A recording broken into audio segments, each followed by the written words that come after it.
These words by renowned theologian of the Civil Rights Movement, Dr. Howard Thurman, remind us that the spirit of the winter celebrations is meant to guide us throughout the year. The work of Christmas. When the song of angels is stilled, when the star in the sky is gone, when the sisters and brothers are home, when the shepherds are back with their flocks, the work of Christmas begins.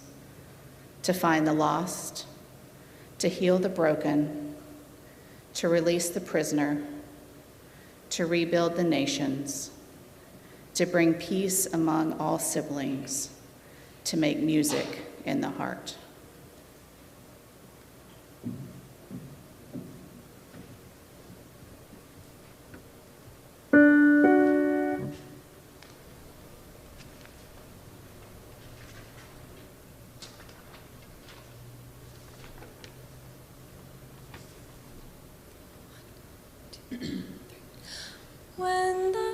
Sorry, I wasn't ready. Okay, 1, 2, 3. When the song of the angels is stilled, when the song of the angels is stilled, when the song of the angels is stilled, the work of Christmas begins. When the star in the heavens is gone, when the star in the heavens is gone, when the star in the heavens is gone, oh, the work of Christmas, the work of Christmas, the work of Christmas begins. To find the lost, to heal the broken, to feed the hungry, to release the prisoner, to rebuild the nations, to bring peace to each other, to make music in the heart, to make music in the heart, to make music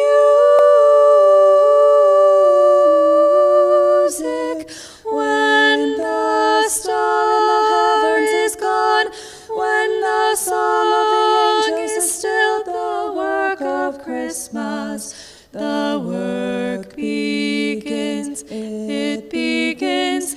When the sisters and brothers are home, when the sisters and brothers are home, when the sisters and brothers are home, the work of Christmas begins. When the shepherds are back with their flocks, when the shepherds are back with their flocks, when the shepherds are back with their flocks, oh, the work of Christmas, the work of Christmas, the work of Christmas begins. To find the lost, to heal the broken, to feed the hungry, to release the prisoner, to rebuild the nations, to bring peace to each other, to make music in the heart, to make music in the heart, to make music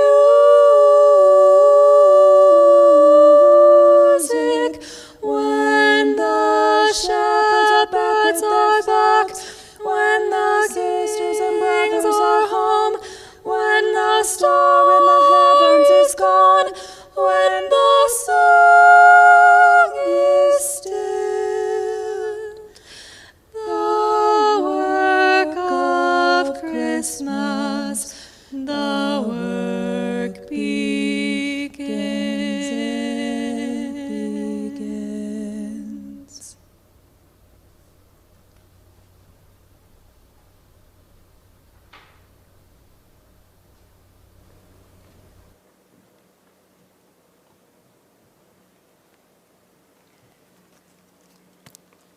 Thank you, Amanda and Aaron. That was beautiful. Good morning. My name is Betty Custer, and I serve on the Board of Trustees of the Unitarian Universalist Church.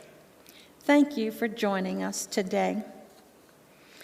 As the pandemic continues to surge in its worst phase yet, the UUCS Board, in coordination with the ad hoc COVID Committee, continues to carefully consider how to maintain our physical safety while also providing for the connection and emotional well-being of our congregation. We must keep one another safe, and we must cultivate our connection to one another. Please continue to practice basic public health protocols, wearing masks, social distancing, limiting group size, being outside whenever possible, and hand washing frequently.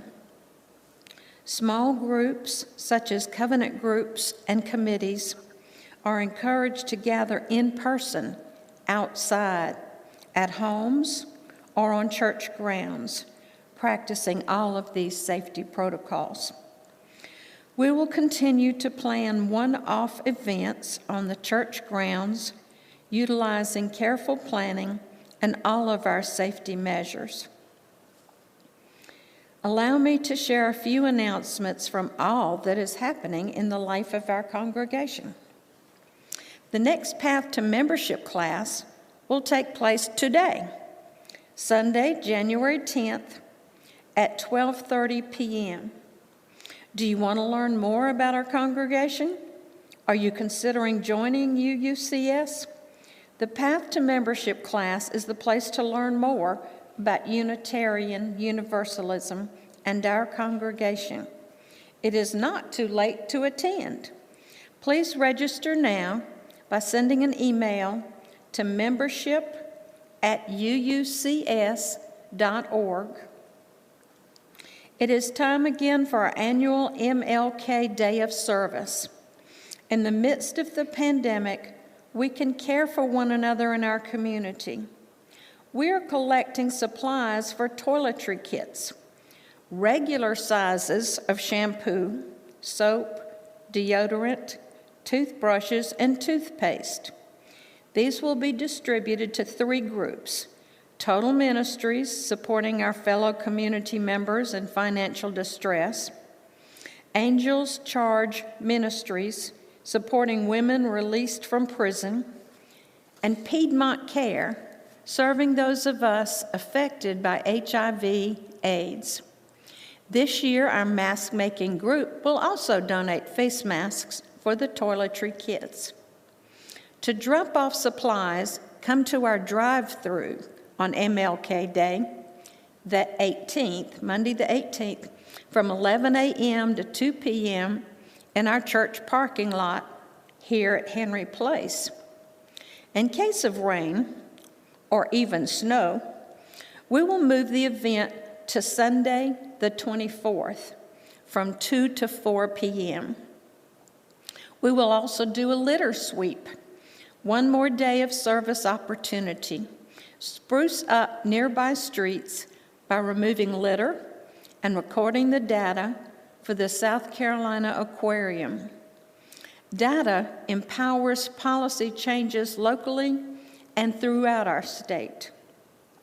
You can work independently, or you can work at a distance with a partner while wearing your masks. Data collection sheets, clipboards, pens, garbage bags, and grabbers will be supplied. Bring your own gloves, though. Routes will be designated and on sidewalks. Please meet at the Hatcher House at 320 Wheeler Court behind us to gather materials and walk to nearby designated sites. Please return the materials and the filled garbage bags to Hatcher House when done. Times will be 10 a.m. to 12 p.m.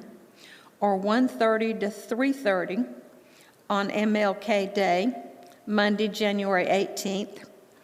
And in case of rain or snow, January 24th will be the day, from 1 o'clock to 3:30 p.m.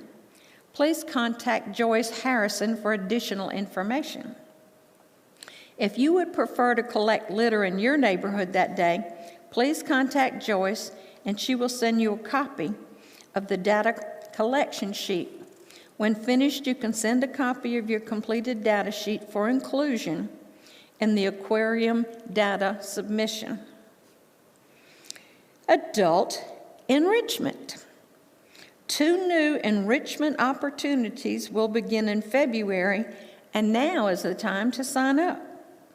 A Zoom video series on the history of our Unitarian Universalist movement, facilitated by our UUCS member Jim Scanlon, will begin in February. Please see the happenings for more details. Our Whole Lives is a program for parents of K through 6th graders. Our Whole Lives, which we call OWL, is a comprehensive lifespan human sexuality education program offered through the UUA. 1 2-hour session will be offered with the aim of providing parents of those children, K through 6th grade, the confidence needed to be primarily sexuality educators of their own children. Some people say, why talk about sexuality with children this young? And why educate children about sexuality in a religious community? The program will be co-facilitated by Sybil Argentar, UUCS Director of Religious Education, and Jim Scanlon, an OWL-trained elementary facilitator. Attend one of these 2 sessions, either Sunday, February 7th from 2 to 4 p.m., or you can see this Saturday, February the 13th from 2 to 4 p.m. To enroll, contact Sybil. What an amazing congregation this is. Especially in times like these, we need each other. Thank you for being a congregation of care. Thank you for being a part of this congregation today.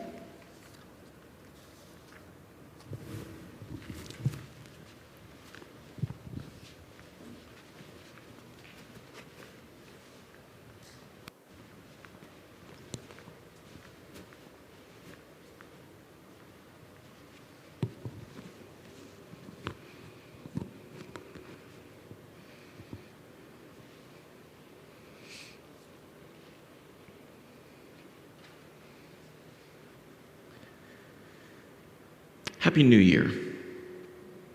Thank you so much for being with us here this morning.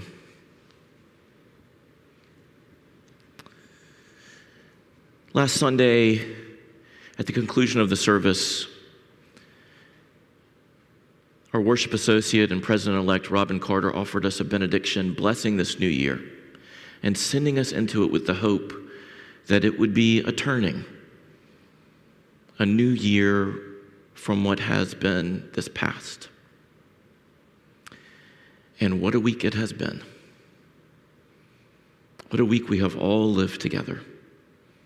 I want to ask us just to stop for a moment and breathe together. Let's catch our breath and center with one another for just a moment. Breathe with me.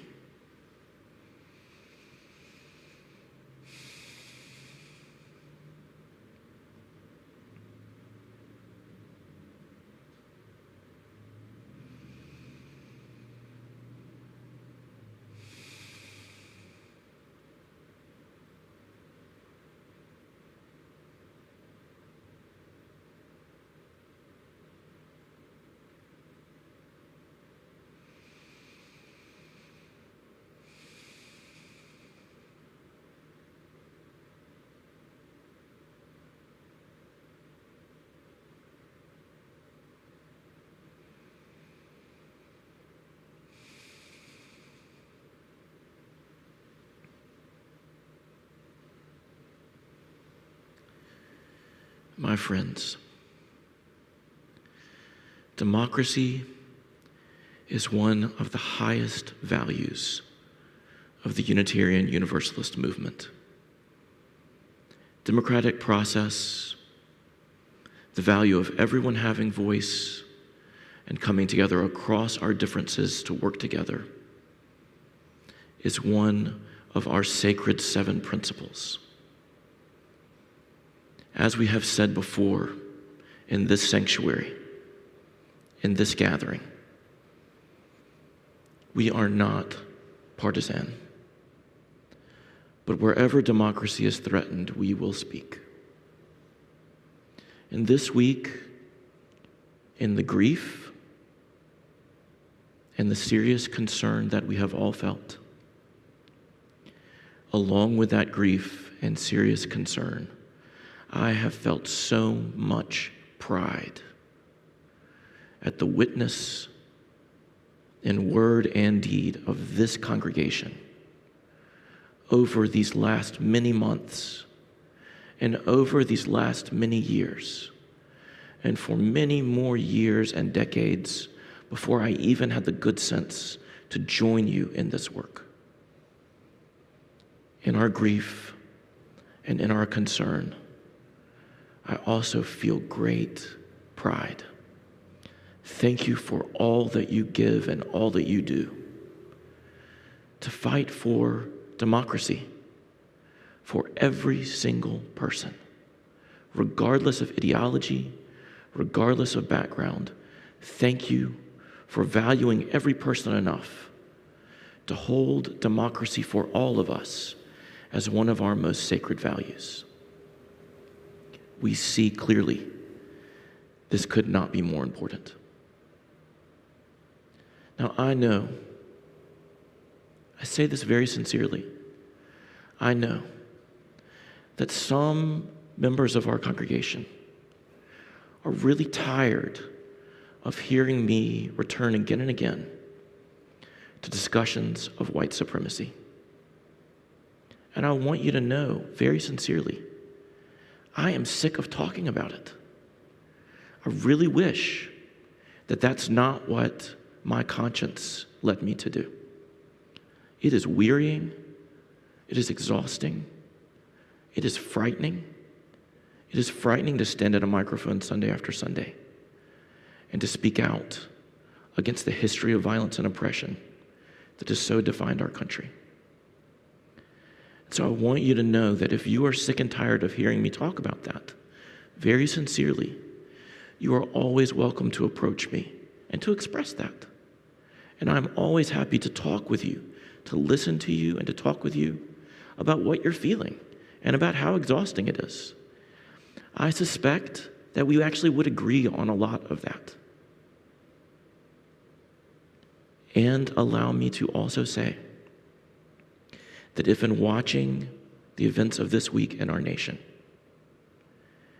it is not very clear to you why I must continue to speak about white supremacy, that is exactly why I must continue to speak about white supremacy. And if, on the other hand, watching the events that unfolded in our nation this week, you see with abundant clarity why I must continue to speak about white supremacy, that is why I must continue to speak about white supremacy. We are here to do serious work. We are here for the transformation of ourselves and our world. We don't have a perfect lens on that. We don't know all the answers. But we know that something has to change. And we gather every week and every day of the week to do that work together. You are always welcome to question me. You are always welcome to criticize me. I will always listen to you. And I will always speak with you as honestly as I'm able about what I'm also seeing, what I'm also feeling, and what I'm hearing all of us say our work is together. And I'm so proud of our work. We have a whole team in this congregation that plans and prepares work of consciousness for us to engage in. Every other month, films for us to watch and dialogue about together. And on alternating months, congregational dialogues for us to engage in with each other. If you haven't been a part of those, I want to invite you to join. And if you think they're not important, that's all the more reason to just come and see. Everyone is welcome. These gatherings have been so well planned that members of our congregation that have been trained as anti-racism facilitators have praised what we're doing as going beyond the standard curriculum shared by the UUA, that we are out in front of what even our national denomination has designed. I want to invite you to join in the serious power of the work of this congregation. We are small. Most people don't even know we exist. But we are on our purpose. We are dedicated to the work of democracy. Democracy, which is simply the work of sharing power. And I want to give you one joyous example of the work of democracy to send us off into this new year. This year will not be all violence and doom. There will be joy in it too. And here is one example of many from this congregation to attest to what is possible in the new year for us all. You have just heard Ann Garner read our opening words in a worship service in January 2021. And many of you know that Ann's contract with us ended on December 31st, 2020. But the board of trustees of this congregation and many members of this congregation voiced their desire for Ann's outstanding pastoral ministry with us to continue. And at the cusp of the new year, our board of trustees, across many differences, emboldened by the unbelievable generosity of this congregation that could provide for a continuation of Ann's work with us in mid-year, extended to Ann a new contract that will keep her working with us at least until June, the end of this church year. That is democracy.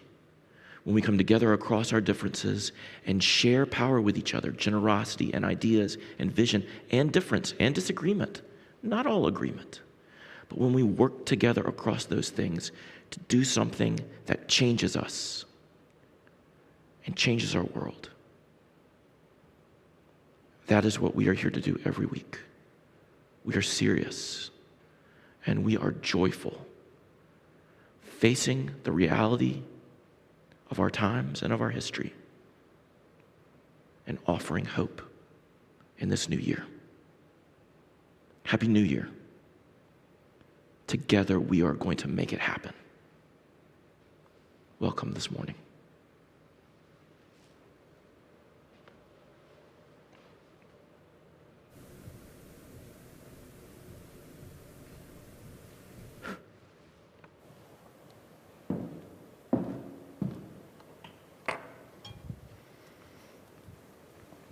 Good morning. I'm your worship associate, Mary Underwood, today. To light our chalice, these are words from the Dalai Lama. These words on the heart of the spiritual practice and faith are from the Dalai Lama, who was violently exiled from his home and the temporal seat of Tibetan Buddhism by Chinese military forces. My religion is very simple. My religion is kindness.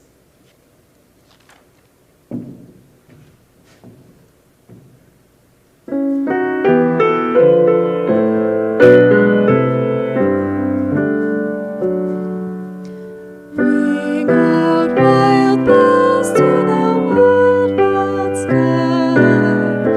The flying cloud, the frosty light.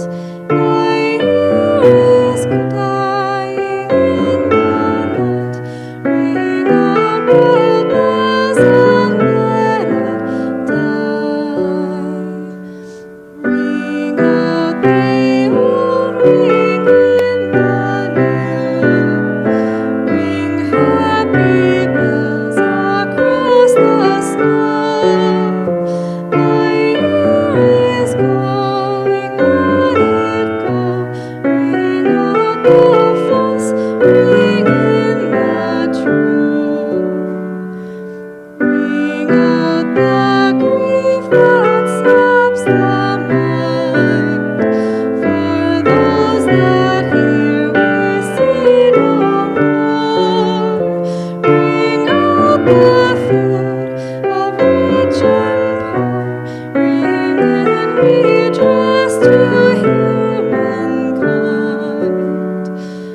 Our church does not follow a creed.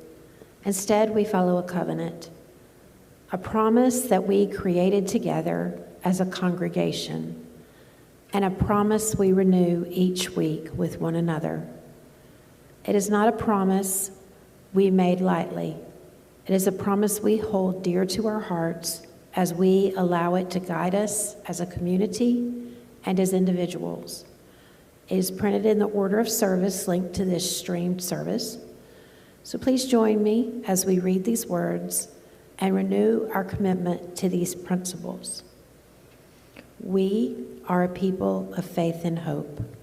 Together we covenant to strive to become our better selves, to honor both the critical mind and the generous heart, to prove that diversity need not mean divisiveness, and to respond to systems of violence and oppression with the power of a love beyond belief. We also have a tradition that means a great deal to many of us.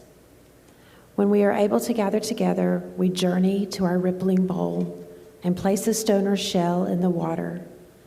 These stones and shells symbolize our joys and sorrows, and we place them in the water as a way to symbolically give them into the care of the community and one another, so we can be held in the strong bonds of loving belonging that are the foundation of our congregation. We then greet one another. In these actions, we affirm that in no circumstance are we ever truly alone. Even though we cannot be together in person, we can still take this opportunity to feel the living, breathing heart of this place and the hearts of the community that make this place a spiritual home, and turn our joys and concerns over through our intentions and our imagination. Always remember that our bonds hold just as strong and that they continue to surround and support us even when we are apart.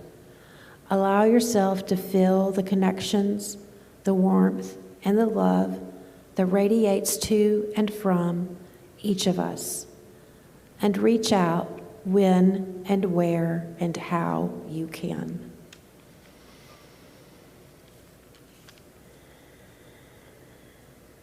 And now is the time that we share our gifts.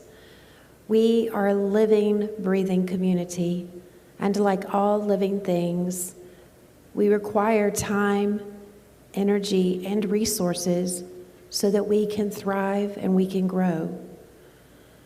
So please explore our website and look for opportunities to support our church, our community, and our world by sharing your unique gifts and resources.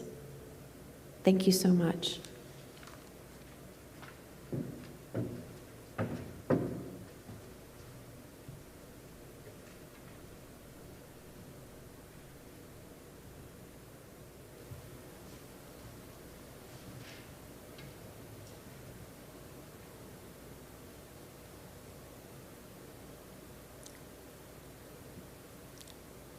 Couldn't we all use a little loving kindness at this time?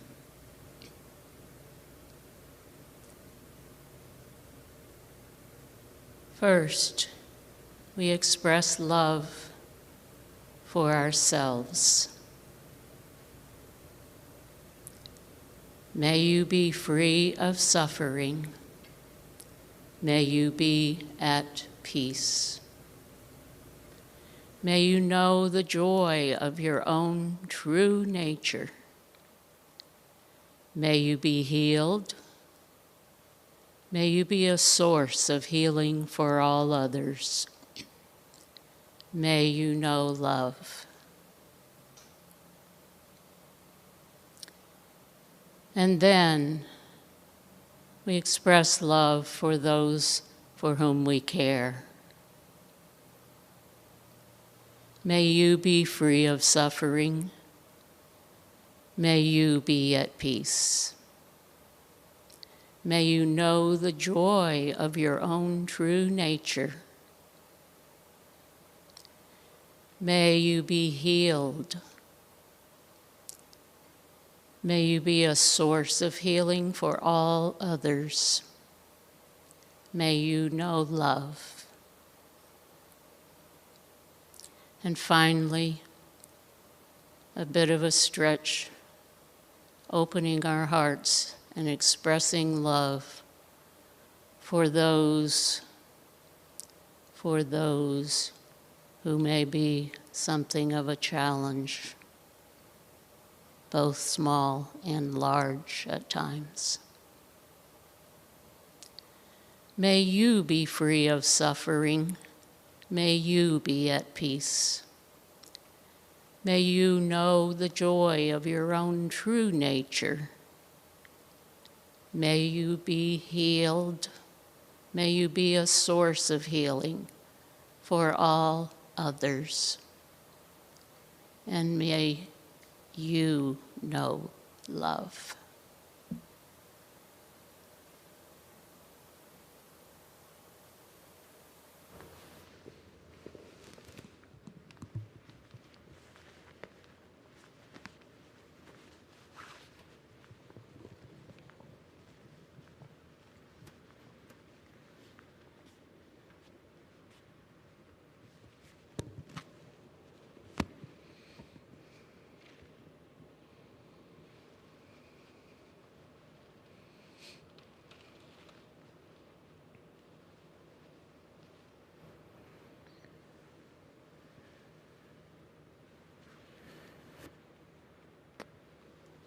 Please join me in silence.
A few years ago,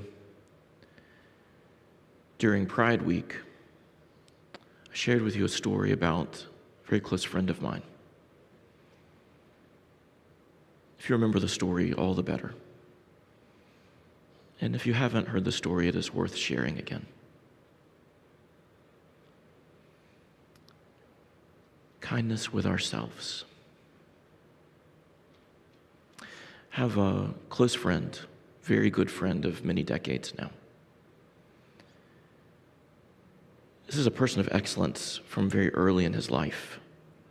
Very responsible, always caring. A person who gave themselves in service diligently, volunteering in difficult community settings and in medical settings, even as a very young person, all the way up through their education and higher education.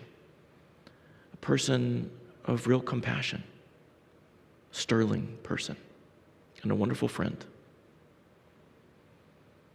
This is a person who knew a great deal of suffering in their early years. Loss of parents, family struggles, serious family struggles, very damaging family struggles with addiction. and many other losses. As this person grew into their maturity, into their mid-20s, and were making major decisions about what further education they might do and what work they might do, they began to have a recurring dream. In this dream, they saw themselves walking through darkness, as if in the night, in the dream, just walking. And as they walked, they would emerge from themselves this orb of light, this golden light. And as they walked through the dream, just walking through the darkness or the night, slowly they would lift this orb of light from themselves until it was elevated over their heads, as if they were lifting from themselves a sun, until they were carrying it and illuminating the space around them. This person dreamed this dream over many months, over and over and over again.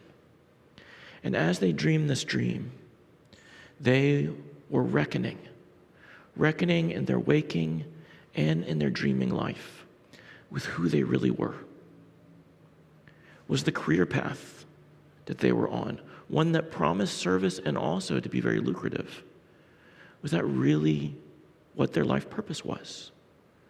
And over the course of these months, they determined that it was not. They let go of all of the academic training that they had done, worked so hard at, worked through the night, night after night, to achieve admirable results, and shifted to another form of professional service instead. One that promised much less remuneration, but which pulled at them. And during these months, as they dreamed this dream, they reckoned with who they were as a person. What was their identity? Who did they love? Who did they really want to be in partnership with and affection with in their life? Was it what they had been taught? Was it what other people offered them? And it wasn't. They realized that they were not straight. And they realized that their own definition of their sexual orientation, of their affection, even of their gender identity, was something that was beyond names. Very difficult to articulate, very difficult to cognitively understand, but in their heart they knew who they were. And they began tentatively at first to live that. The dream leading them to raise this light and hold it. And over the course of these months, this person reckoned with what their past had been, with all that they had lost, all that they had suffered, all the negative messaging they had received, things that had been said to them by people that were meant to love them and care for them, but that actually abused them, caused them great harm. Very difficult work at a critical juncture in this person's life, discerning vocation, discerning orientation and identity, discerning self-worth, reckoning with the memory of so much loss and grief and pain. Not quick work, difficult, slow, but this dream accompanying them where they would lift this light through their darkness to show them a way forward. A light the whole world could see. The light of a sun that they offered us all. And a light to guide their own path to. This is one of the most brilliant people that I know today. They eschewed a very promising career for something much less certain, with a lot less pay. and now they are a global leader in their field. They let go of the forms of relationship that had been told to them from outside of themselves, and slowly chose a love from within. And now they have that love, and they offer that love with beauty, sheer beauty.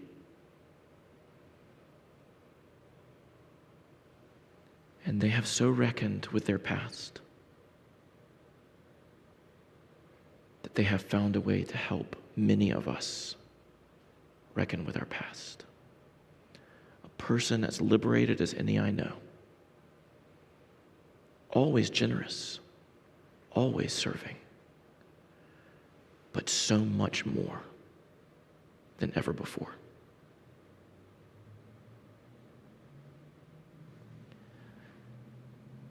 In Hebrew, the word is hesed. It means loving kindness. The prophets of the Hebrew tradition used it to describe their God. Their God was a God not of wrath and not of punishment, despite what other scriptures said, despite what other teachers said. That was not their God, but a God of love through kindness. And that it was incumbent upon human beings to emerge that love, to show that love ourselves. That true worship was not to go to a sacred place and to burn offerings, not even to bring offerings, our resources. All of that well and good is ritual practice, but the true worship was to show to one another, and especially to those most vulnerable in our societies, the loving kindness that they believed their God embodied. In Confucianism, born out of civil war in China, a humanistic philosophy that has no need to reference deity.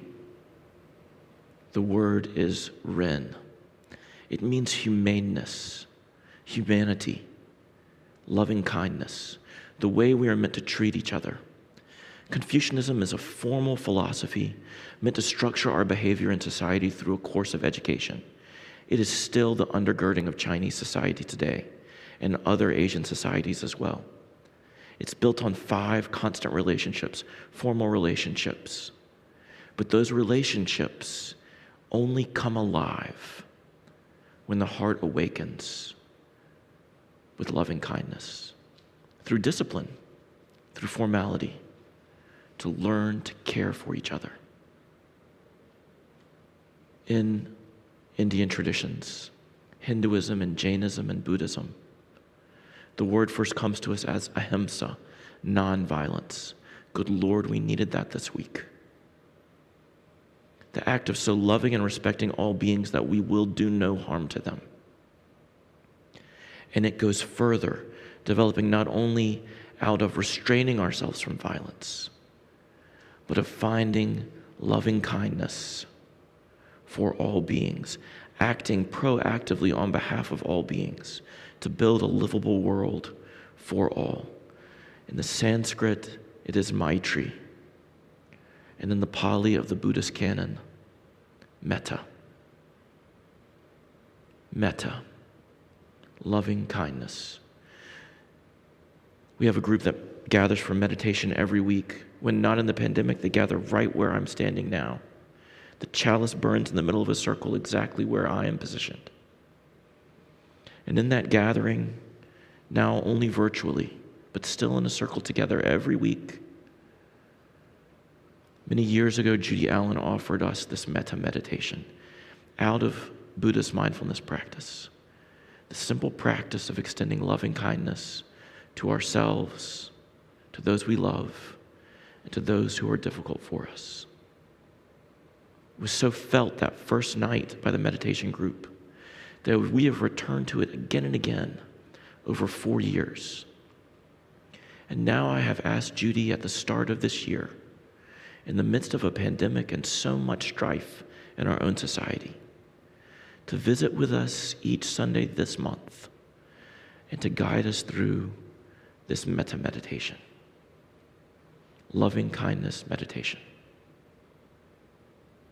The first step in the loving kindness meditation is kindness with ourselves, love for ourselves. And that can feel very awkward. Why should I extend love for myself? Aren't I supposed to give that to other people and not be selfish with it for myself?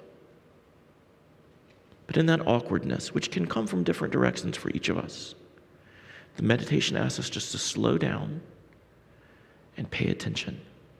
Why is it that for so many of us, for varying reasons, offering ourselves loving kindness, this great ideal at the heart of the world's religions, both theistic and non-theistic religions, this simple, constant principle of loving kindness, why is it so difficult for us to give that to ourselves? We go through the meditation and we feel that awkwardness come up. The invitation is to slow down and to feel it.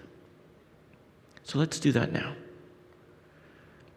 I want to offer you the simplest words to breathe for a moment and to offer loving kindness to yourself. You have my permission to do it. And if awkwardness comes up, just feel that. Without blame, just feel it. And try to let a little bit of the love seep in. For just a moment, offer loving kindness to yourself.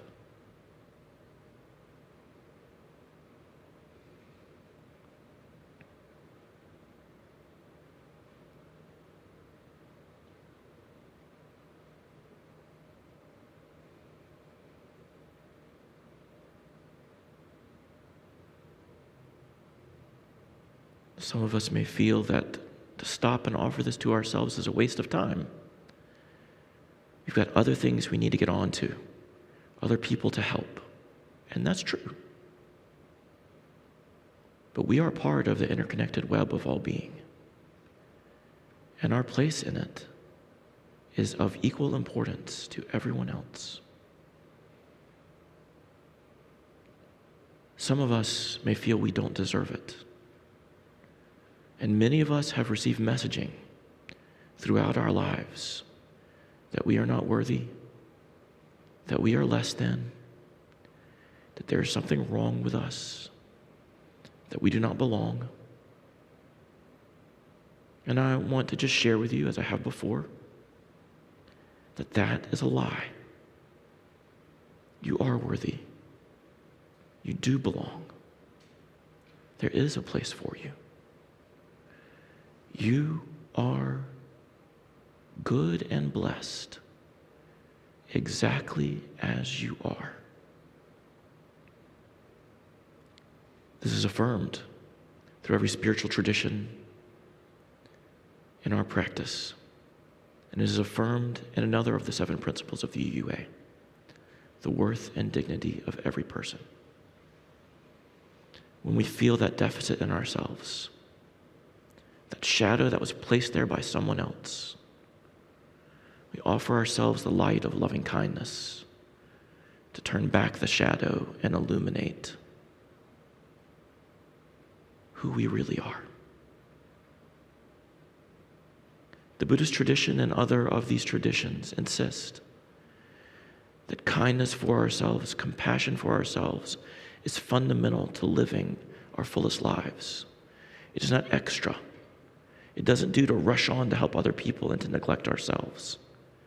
And it is so common in the service sector of our world, in the nonprofit world, in all the ways that we do community service, that some of the people who give the most of themselves feel the worst about themselves, feel that they are somehow undeserving, that they lack. But as my friend so many decades ago now discovered, when we do the work of loving ourselves, of finding ourselves, of claiming the fullness of ourselves, our capacity to serve and to share exponentially expands. We are going to do this work all month, and we will return to it through the year. And I want to give you a piece of good news. We've only lightly touched on it today. And I've shared some, but not nearly all ideas about it. This work of loving kindness, first for ourselves, then for those we love, then for those who are difficult for us. It is not, at core, an idea. At heart, it is not a concept. And it is not something that we can just turn on and it's done. This is not a one-time thing. This is a practice, something that we can work into our lives, a dream that we return to night after night, just a dream that there is something in us that is luminous and worth raising up for the world to see. And so when you are feeling depleted, when you feel lost in scarcity, when those demeaning words echo in your ears, when you are so busy pouring out for other people that you forget yourself and your place in the interconnected web of all being, I want to ask you today and all this year, just for a moment, to stop and offer loving kindness to yourself. Just for a moment. It's not selfish. Judaism, Hesed, Confucianism, Ren, Hinduism, Jainism, Buddhism, Ahimsa, Maitri, Metta, Christianity, Agape,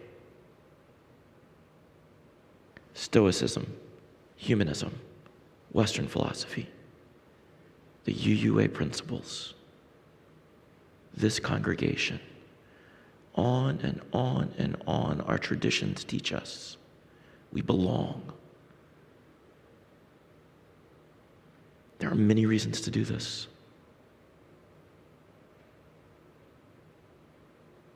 But the fundamental value here is you.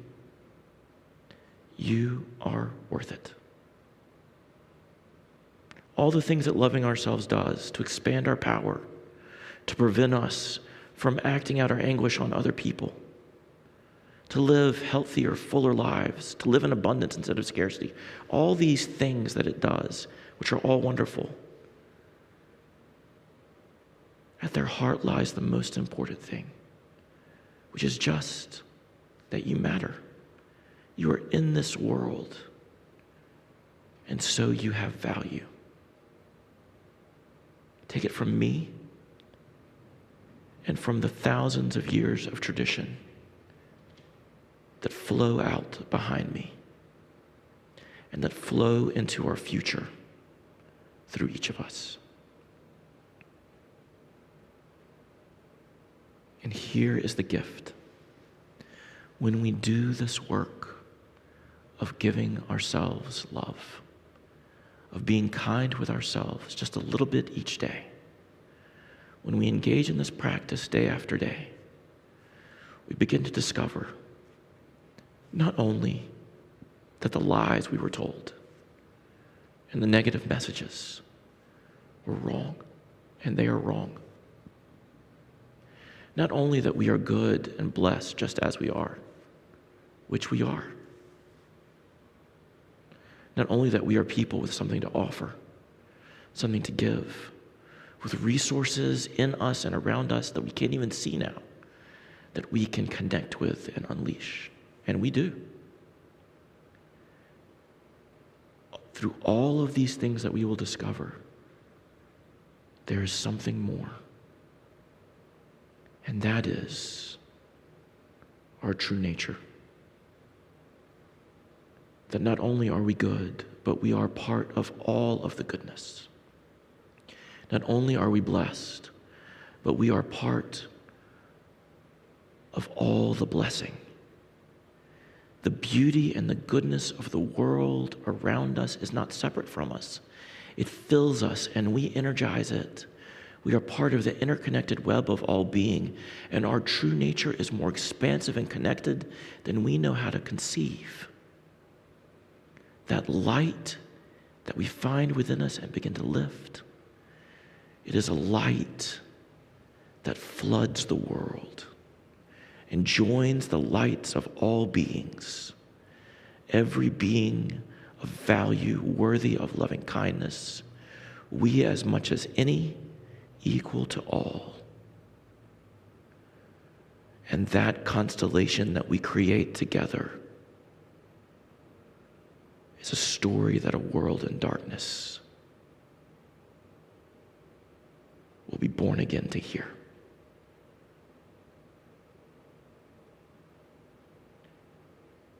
We do this practice together to find out who we really are.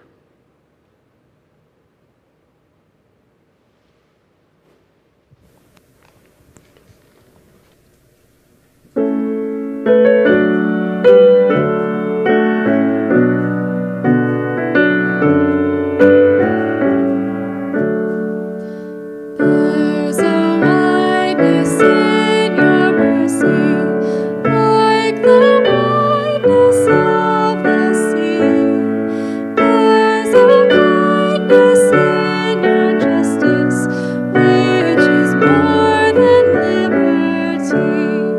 But we make your love too narrow by false limits of our own, and we magnify your strictness with a zeal you will not own. For the love of God is broader than the measures of our minds, and the heart of the eternal is most wonderfully kind.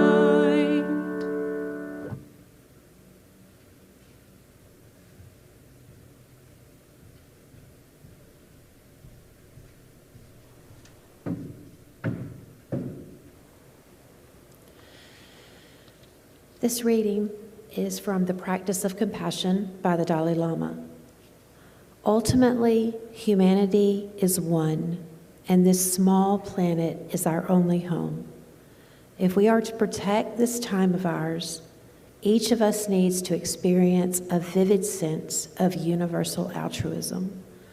It is only this feeling that can remove the self-centered motives that cause people to deceive and misuse one another.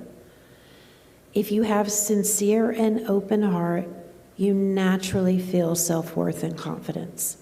There is no need to be fearful of others. I believe that at every level of society, familial, tribal, national, and international, the key to a happier and more successful world is the growth of compassion. We do not need to become religious, nor do we need to believe in an ideology. All that is necessary is for each of us to develop our good human qualities. I try to treat whoever I meet as an old friend. This gives me a genuine feeling of happiness. It is the practice of compassion.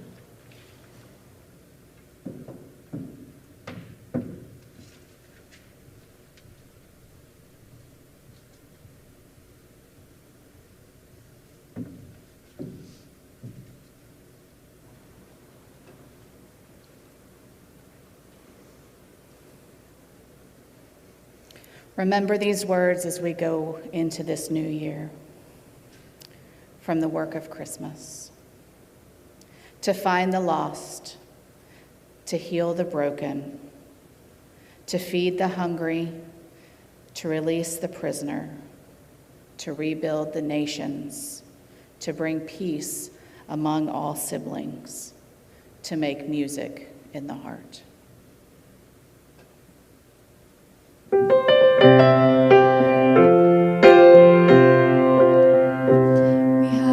spend time together, and these